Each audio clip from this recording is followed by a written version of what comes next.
بسم اللہ الرحمن الرحیم وَإِنْ كَانَ الْمُخَصِّصُ مَعْلُومًا وَإِنْ كَانَ أي المخصص معلوما فللشبه الأول يصح تعليله۔ مسئلہ یہ بیان ہو رہا تھا کہ وہ عام جس میں تخصیص کی گئی ہے کلام مستقل کے ذریعے سے، تو وہ مخصص یا مجہول ہوگا یا کیا ہوگا؟ معلوم ہوگا۔ صحیح؟ مسلک بیان ہو رہا تھا احناف کا، بحث چل رہی تھی عام کے حجت ہونے کی۔ صحیح؟ امام شافعی رحمۃ اللہ علیہ کا اور ہمارا اس بات میں اتفاق ہے کہ عام تمام افراد کو شامل ہوتا ہے۔ اختلاف اس میں تھا کہ شروع سے عام جو تمام افراد کو شامل ہوتا ہے قطعیت کے طریقے سے ہے یا ظنیت کے طریقے سے۔ امام شافعی رحمۃ اللہ علیہ نے فرمایا ظنیت کے طریقے سے۔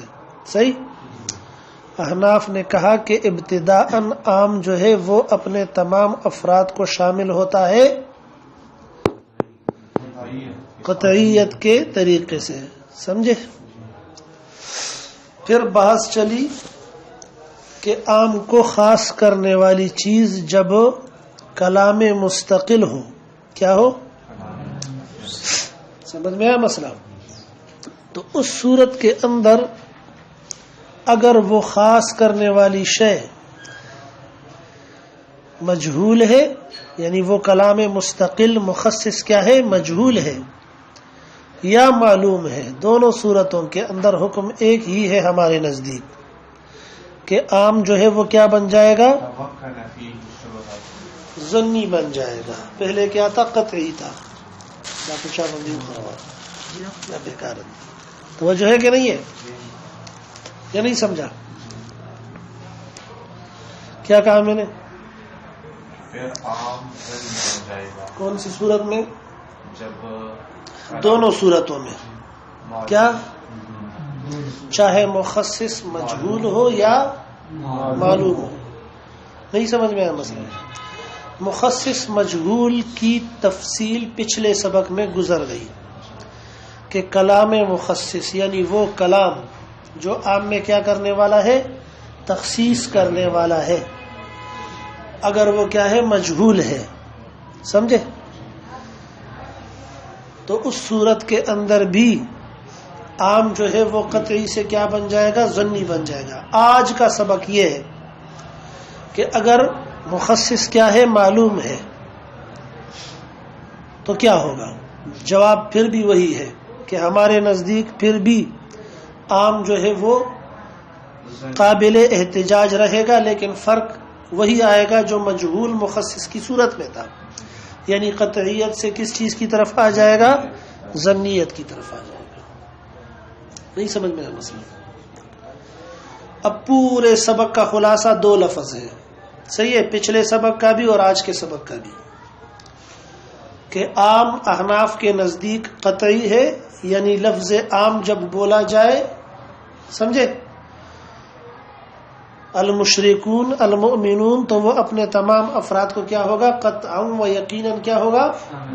شامل ہوگا۔ اب اگر اس سے تخصیص کی جائے کلام مستقل کے ذریعے سے تو اس کی دو صورتیں ہو سکتی ہیں، یا تو وہ کلام مخصص مجہول ہوگا یا کیا ہوگا؟ معلوم ہوگا۔ دونوں صورتوں کا حکم ایک ہی ہے کہ دونوں صورتوں کے اندر عام کا حکم قطعیت سے ظنیت کی طرف آ جائے گا، بس۔ صحیح ہے؟ پچھلے سبق میں یہ تفصیل ہم نے بیان کی تھی کہ اگر مخصص مجہول ہوگا تو کس طرح جو ہے عام قطعیت سے ظنیت کی طرف آئے گا۔ یہ تفصیل ہم پچھلے سبق میں بیان کر چکے ہیں۔ آج کے سبق میں یہ تفصیل بیان ہوگی کہ مخصص جب معلوم ہوگا تو عام قطعیت سے ظنیت کی طرف کس طرح آئے گا. یہ ہوا آج کے سبق کا عنوان. سمجھے کہ مخصص اگر کیا ہے، کلام مستقل ہے اور معلوم ہے، توجہ ہے کہ نہیں ہے، تو پھر عام جو ہے اس کا حکم کیا ہوگا؟ جواب وہی ہے کہ قطعیت سے عام جو ہے وہ کس کے درجے میں آ جائے گا؟ باقی جس طرح قطعیت کی صورت کے اندر قابل استدلال تھا، اب بھی کیا رہے گا؟ قابل استدلال رہے گا، قابل عمل رہے گا، باطل نہیں ہوگا. سمجھ میں آیا یا نہیں سمجھا؟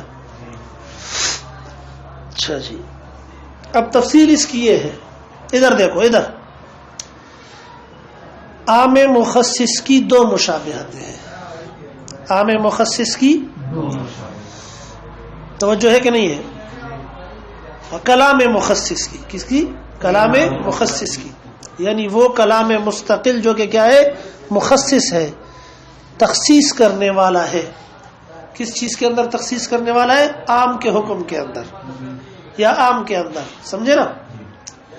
اس کی ایک مشابہت ہے نسخ کے ساتھ یا ناسخ کے ساتھ، ناسخ معلوم کے ساتھ، صحیح ہے. دوسری اس کی مشابہت ہے مستثنا معلوم کے ساتھ. کیا کہا؟ جو کلام مستقل مخصص ہے، یعنی وہ کلام جو کہ مستقل بھی ہے اور وہ عام کے اندر کیا کرنے والا ہے؟ تخصیص کرنے والا ہے، عام سے کچھ افراد کو نکالنے والا ہے. اس کی ایک مشابہت جو ہے وہ کس چیز کے ساتھ ہے؟ صحیح ہے، ناسخ معلوم کے ساتھ. کس کے ساتھ؟ صحیح ہے. دوسری اس کی مشابہت اگر ہے تو وہ کس چیز کے ساتھ ہے؟ مستثنا معلوم کے ساتھ. صحیح ہے. جس طرح ہم نے پچھلے سبق کے اندر کلام مستقل مخصص مجہول کی مثال کس چیز کے ساتھ دی تھی؟ ناسخ مجہول اور مستثنا مجہول کے ساتھ. تو آج کا جو سبق ہے اس کے اندر بات کس چیز کی چل رہی ہے؟ ناسخ مخصص معلوم کی چل رہی ہے. تو اس کی تشبیہ بھی کس چیز کے ساتھ دیں گے؟ ناسخ معلوم کے ساتھ اور مستثنا معلوم کے ساتھ. نہیں سمجھا؟ ہاں پوچھے بولی سے. اب ناسخ کے بارے میں ہم نے تفصیل یہ کی تھی کہ اگر ناسخ کیا ہوگا؟ معلوم ہوگا تو ما قبل والا حکم بالکل کیا ہو جائے گا؟ منسوخ ہو جائے گا. صحیح. اب اگر ہم مخصص معلوم کو تشبیہ دیتے ہیں کس چیز کے ساتھ؟ ناسخ معلوم کے ساتھ، تو اس تشبیہ کا تقاضا یہ ہے کہ عام بالکل کیا ہو جائے؟ ختم ہو جائے. سمجھ میں آیا؟ یعنی بالکل قابل استدلال نہ رہے. آئی بات سمجھ میں یا نہیں سمجھا؟ پھر کہتا ہوں، اگر ہم مخصص معلوم کی تشبیہ دیں گے کس چیز کے ساتھ؟ ناسخ معلوم کے ساتھ، تو اس تشبیہ کا تقاضا یہ ہے، اس مشابہت کا تقاضا یہ ہے کہ ہم یہ حکم لگا دیں کہ ما قبل والا حکم عام بالکل کیا ہو جائے گا؟ ختم ہو جائے گا. نہ قطعی رہے گا اور نہ ظنی رہے گا، ختم ہو جائے گا، منسوخ ہو جائے گا. کیوں؟ اس لیے کہ جب ناسخ کیا ہوتا ہے؟ معلوم ہوتا ہے. جب ناسخ کیا ہوتا ہے؟ معلوم ہوتا ہے. تو ناسخ کے معلوم ہونے کی صورت کے اندر منسوخ بالکل ختم ہو جاتا ہے، قابل عمل نہیں رہتا. یہ مطلب ہے، اس پر عمل نہیں کیا جاتا. ٹھیک. ایک مشابہت. دوسری مشابہت کس چیز کے ساتھ ہے؟ مخصص معلوم کی مستثنا معلوم کے ساتھ. عبیدی احرار الا سالما. مستثنا معلوم کا حکم آپ کو یاد ہے؟ وہ کیا تھا؟ اگر معلوم ماورا میں ہوگا. صحیح ہے. اگر مستثنا کیا ہے؟ معلوم ہے. الا کے بعد والا کلام کیا ہے؟ معلوم ہے. تو الا سے ما قبل والی چیز متعین اور قطعی ہی رہے گی. ٹھیک. اس مشابہت کا تقاضا یہ ہے کہ ہم یہ حکم لگا دیں کہ ما قبل والا حکم عام اس کے بعد بھی کیا رہے؟ قطعی رہے. سمجھے؟ تو ایک مشابہت جو کہ نسخ کے ساتھ ہے وہ کہتی ہے کہ اب عام بالکل بھی نہ رہے. صحیح. دوسری مشابہت استثناء کے ساتھ وہ کہتی ہے کہ بالکل اسی طرح رہے، قطعی رہے، ظنی بھی نہ رہے. تو ہم نے درمیان کا راستہ اختیار کیا. کون سا راستہ اختیار کیا؟ سمجھے؟ تو ہم نے کہا کہ نہ تو بالکل نسخ کی طرح کام چلا کے اس کو بالکل ختم کریں گے، اس طرح بھی، کیونکہ ناسخ معلوم کا تقاضا یہ ہے، اور نہ بالکل جو ہے وہ مستثنا معلوم کی طرح یوں کہیں گے کہ قطعی رہے، یعنی الان کا مکان رہے، جیسے پہلے قطعی تھا اب بھی کیا رہے؟ قطعی رہے. اس طرح بھی نہیں کہیں گے، بلکہ بین بین کا راستہ استعمال کریں گے، درمیان کا راستہ نکالیں گے. صحیح ہے. اعدلوا هو اقرب للتقوى وكذلك جعلناكم امة وسطا. سمجھ میں آیا؟ خیر الامور اوساطها. نہیں سمجھ میں آیا مسئلہ؟ اس لیے ہم نے کیا کہا کہ اب حکم جو ہے عام کا قطعی نہیں رہا، ظنی رہا. بس سمجھا؟ اب کتاب میں دیکھیں، کتاب میں جیسے میں پڑھ رہا ہوں اس طرح آپ نے پڑھنا ہے. ٹھیک ہے نا؟ دیکھو جی، وَإِنْ كَانَ اگر ہو یہ مخصص معلوماً معلوم ہو. توجہ ہے، اگر مخصص کیا ہو؟ یعنی مخصص کلام مستقل بھی ہو اور معلوم بھی ہو. فَلِلشِّبْهِ الْأَوَّلِ تو پہلی مشابہت کی وجہ سے، یعنی جب اس کی مشابہت ہو نسخ کے ساتھ، یعنی ناسخ معلوم کے ساتھ. سمجھ میں آ رہا ہے؟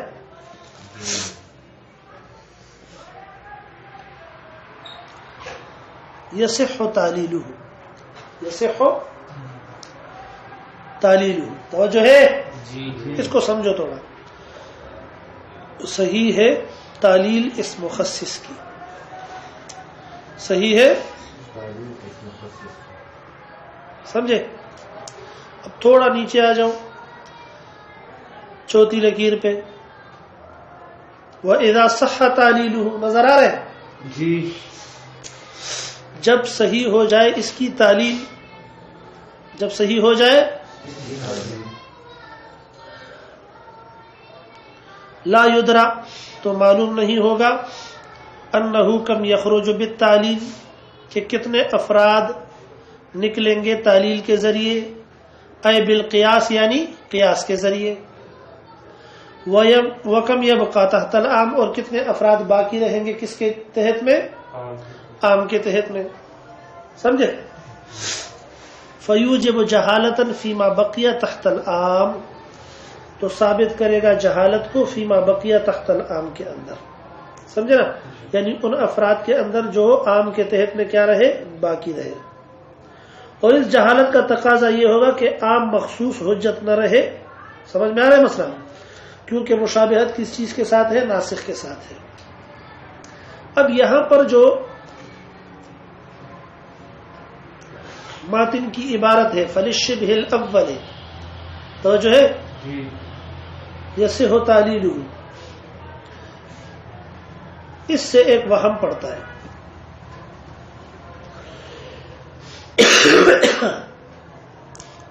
بات کو سمجھو، شروع سے پڑھتا ہوں پھر وہم سمجھاتا ہوں کہ وہم کیا ہے. سمجھ میں آ رہا ہے؟ وَإِنْ كَانَ مَعْلُومًا اگر مخصص کیا ہو؟ معلوم ہو. یعنی وہ کلام جو کہ مخصص ہے، تخصیص کرنے والا ہے کس چیز میں؟ عام کے اندر. سمجھے نا؟ وہ مخصص کیا ہو؟ معلوم ہو. تو اس کی کتنی مشابہتیں ہیں؟ ہم نے شروع میں کہا دو. ایک مشابہت کس چیز کے ساتھ ہے؟ ناسخ معلوم کے ساتھ. دوسری کس کے ساتھ ہے؟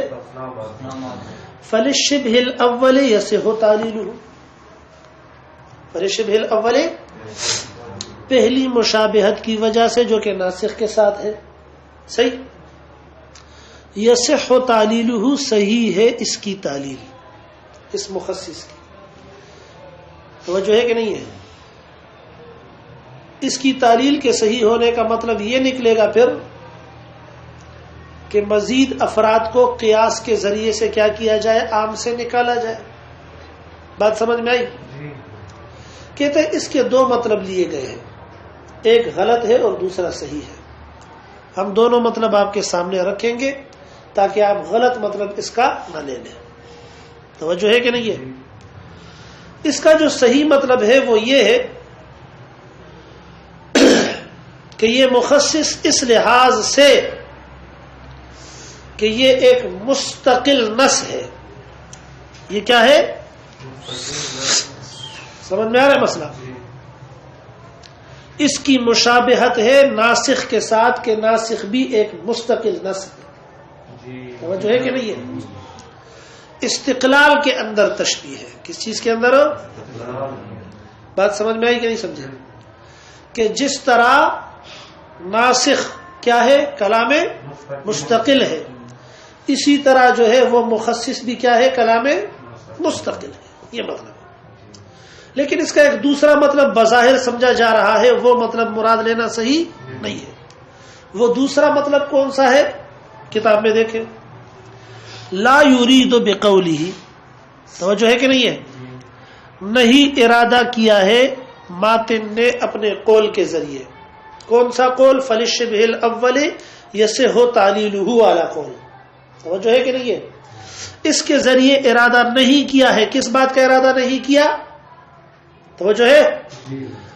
انہو کہ یہ مخصص من حیث اس حیثیت سے انہو یشابہ الناسخہ کہ یہ مشابہ ہے کس چیز کے ساتھ؟ ناسخ کے ساتھ. یصح تعلیلہ صحیح ہے تعلیل اس مخصص کی، کما یصح ان یعلل الناسخ جس طرح کہ یہ بات بھی صحیح ہے کہ تعلیل نکالی جائے کس چیز کی؟ ناسخ کی. تعلیل کی جائے کس چیز کے اندر؟ ناسخ کے اندر. الذی ینسخ بعض افراد العام، وہ ناسخ جو منسوخ کرتا ہے بعض افراد عام کو، لینسخ بالقیاس جس کا نتیجہ یہ ہو کہ نسخ کیا جائے قیاس کے ذریعے سے. بعض آخر من افراد العام، بعض دیگر افراد عام کے. فإن تعلیل الناسخ علی ھذا الوجہ لا یصح، کیونکہ تعلیل ناسخ کی اس طریقے سے جائز بالکل بھی نہیں ہے. توجہ ہے کہ نہیں ہے؟ تعلیل ناسخ کی اس طریقے سے بالکل بھی جائز علی ما یاتی فی ھذہ الصفحہ، جس طرح کے آگے اسی صفحے کے اندر آ جائے گا. یہاں تک بات سمجھی کہ نہیں سمجھی؟ یعنی کہنے کا مقصد یہ ہے کہ ہم نے جو کہا فلشبہ الاول یصح تعلیلہ، توجہ ہے کہ نہیں ہے؟ یصح تعلیلہ کا یہ مطلب نہیں ہے کہ ہم نے یہ مشابہت دی ہے اس بات کے اندر کہ جس طرح کے ناسخ جو ہے اس کے اندر تعلیل ہوتی ہے اسی طرح مخصص کے اندر بھی کیا ہوگی؟ تعلیل ہوگی. یہ مطلب نہیں. سمجھ گیا مسئلہ یا نہیں سمجھا؟ یہ مطلب لینا صحیح نہیں ہے. پھر کون سا مطلب لینا صحیح ہے؟ بل یرید، بل یہ مطلب لینا صحیح ہے. وہ احتمال غلط تھا، یہ احتمال صحیح ہے. سمجھ میں آ رہا ہے مسئلہ؟ بلکہ ارادہ کیا ہے مصنف رحمۃ اللہ علیہ نے اس بات کا انہ من حیث انہ نص مستقل بنفسہ، کہ یہ اس حیثیت سے کہ یہ نص مستقل بنفسہ ہی ہے. یصح تعلیلہ، اس لحاظ سے کہ یہ نص مستقل ہے، اس لحاظ سے اس کی تعلیل کیا ہے؟ صحیح ہے.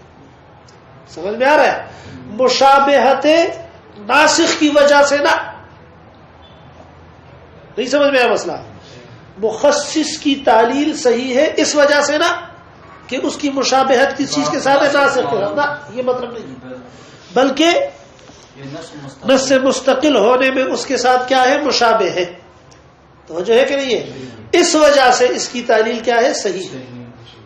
آگے بھی فرق آئے گا. فإن عندنا وعند اکثر العلماء یصح تعلیلہ، ہمارے نزدیک اور اکثر علماء کے نزدیک صحیح ہے تعلیل اس مخصص کی، لیکن ناسخ کی تعلیل صحیح نہیں ہے. وجہ آگے آ جائے گی. سمجھ میں آ رہا ہے؟ بخلاف امام جبائی کے جو کہ معتزلی تھا. وَإِذَا صَحَّ تَعْلِيلُهُ لَا يُدْرَى، اور جب اس کی تعلیل صحیح ہو گئی تو یہ معلوم نہیں کیا جا سکتا انہو کم یخرج بالتعلیل کہ کتنے افراد جو ہے وہ کیا ہو جائیں گے تعلیل کے ذریعے سے نکل جائیں گے، اے بالقیاس یعنی قیاس کے ذریعے سے نکل جائیں گے، وکم یبقى تحت العام اور عام کے تحت کتنے افراد باقی رہیں گے یہ بھی پتہ نہیں چلے گا۔ سمجھ میں آیا مسئلہ؟ یہی سمجھا؟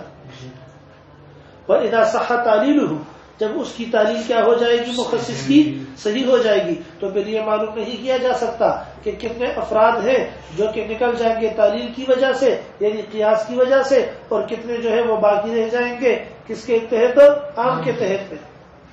سمجھ میں آیا مسئلہ؟ یہ پتہ نہیں چلے گا۔ فیوجب جب پتہ نہیں چلے گا تو نتیجہ کیا نکلے گا؟ پھر ثابت کرے گا یہ دلیل مخصص کس چیز کو ثابت کرے گا؟ جہالت کو ثابت کرے گا۔ کس چیز کے اندر ثابت کرے گا؟ فیما ان افراد کے اندر ثابت کرے گا بقیہ تحت العام جو باقی ہے عام کے تحت میں۔ عام کے تحت میں جو افراد باقی رہ گئے ہیں ان کے اندر کیا ہو جائے گی؟ جہالت آ جائے گی۔ ہے ہمارا سمجھ نہیں سمجھا؟ جب ان افراد کے اندر کیا آ جائے گی؟ جہالت آ جائے گی تو اس جہالت کا تقاضا مجہول ہونے کا تقاضا یہ ہوگا کہ اب وہ عام حجت بالکل بھی نہ رہے۔ سمجھے؟ ولی شبہ ثانی اور شبہ ثانی کی وجہ سے مشابہت ثانی کی وجہ سے دوسری مشابہت کلام مخصص کی کس چیز کے ساتھ دے دی ہم نے؟ استثناء کے ساتھ دے دی۔ لا یصح تعلیلہ اس لحاظ سے صحیح نہیں ہے تعلیل اس کی۔ وجہ ہے کہ نہیں ہے؟ کیونکہ مستثنیٰ جب معلوم ہوتا ہے تو وہاں پر بات کیا ہوتی ہے؟ قطعاً ثابت ہوتی ہے۔ بات سمجھ گئی؟ دوسری بات یہ ہے کہ تعلیل وہاں ہوتی ہے جہاں کلام مستقل ہو، مستثنیٰ جو ہوتا ہے اللہ کے بعد والا کلام وہ تو کلام مستقل ہے نہیں۔ مانا سمجھ؟ وَلِشِبْهِ الثَّانِي لَا يَصِحُّ تَعْلِيلُهُ اور دوسری مشابہت کی وجہ سے صحیح نہیں ہے تعلیل اس کی کما ہوا عند البعض جس طرح کے بعض کا مسلک بھی یہی ہے، بعض سے مراد جبائی ہے۔ فَدَخَلَ الشَّكُّ فِي سُقُوطِ الْعَامِ تو خلاصہ کلام یہ نکلا کہ داخل ہو گیا شک عام کے گرنے کے اندر کہ اب عام کو گرائے یا نہ گرائے۔ ناسخ کے ساتھ اگر اس کی تشبیہ دیں گے تو گرانا چاہیے اور اگر استثناء کے ساتھ تشبیہ دیں گے تو پھر نہیں گرانا چاہیے۔ آیا مسئلہ سمجھ میں؟ فلا يسقط به خلاصہ کلام یہ ہے تو یہ عام ساقط نہیں ہوگا بھی اے بشبہ ثانی اس شبہ ثانی کی وجہ سے، وہ شبہ الاستثناء اور وہ مشابہت ہے کس چیز کے ساتھ؟ استثناء کے ساتھ۔ کس لحاظ سے؟ من حیث اس لحاظ سے ان المخصص کہ مخصص جو ہے یبین و بیان کرتا ہے ان المخصوص غیر داخل فی حکم العام کہ وہ افراد جن کو مخصوص کیا گیا ہے وہ داخل نہیں ہے عام کے حکم کے اندر۔ فلہذا شبہ لا یصح تعلیلہ اسی مشابہت کی وجہ سے صحیح نہیں ہے تعلیل اس عام کے اندر کما ہوا مذہب الجبائی جس طرح کہ یہی مذہب جبائی کا ہے۔ کما لا یصح تعلیل المستثنى واخراج البعض الاخر بطریق القیاس جس طرح کہ صحیح نہیں ہے تعلیل مستثنیٰ کی اور بعض دیگر افراد کو نکالنا قیاس کے ذریعے سے۔ فمن حیث خلاصہ کلام یہ ہے اس حیثیت سے انہ کہ یہ عام جو ہے یصح تعلیلہ صحیح ہے تعلیل اس عام کی، یسیر الباقی تحت العام مجہولا تو رہے کہ باقی افراد عام کے تحت میں مجہول، فلا يبقى العام حجتا تو پھر عام جو ہے وہ حجت نہیں رہے گا۔ ومن حیث اور اس حیثیت سے انہ لا یصح تعلیلہ کہ صحیح نہیں ہے اس کے اندر تعلیل کرنا یعنی مزید افراد کو قیاس کے ذریعے سے نکالنا۔ يبقى العام حجتا تو عام جو ہے وہ حجت رہے گا۔ وقد قال قبل التخصیص حجتا اور تخصیص سے پہلے بھی یہ عام کیا تھا؟ حجت تھا۔ فوقع شک فی بطلانہ تو اب شک آ گیا اس کے بطلان کے اندر کہ قابل عمل ہے یا نہیں ہے۔ فلا یکتب بشک شک کے ذریعے سے باطل نہیں ہوگا۔ یہ وہی بات ہے جو علماء نے کہی ہے اور اتنی خراب طبیعت کے ساتھ ہم نے کبھی سبق نہیں پڑھا ہے۔ زیادہ طبیعت گڑبڑ تھا بولے سے۔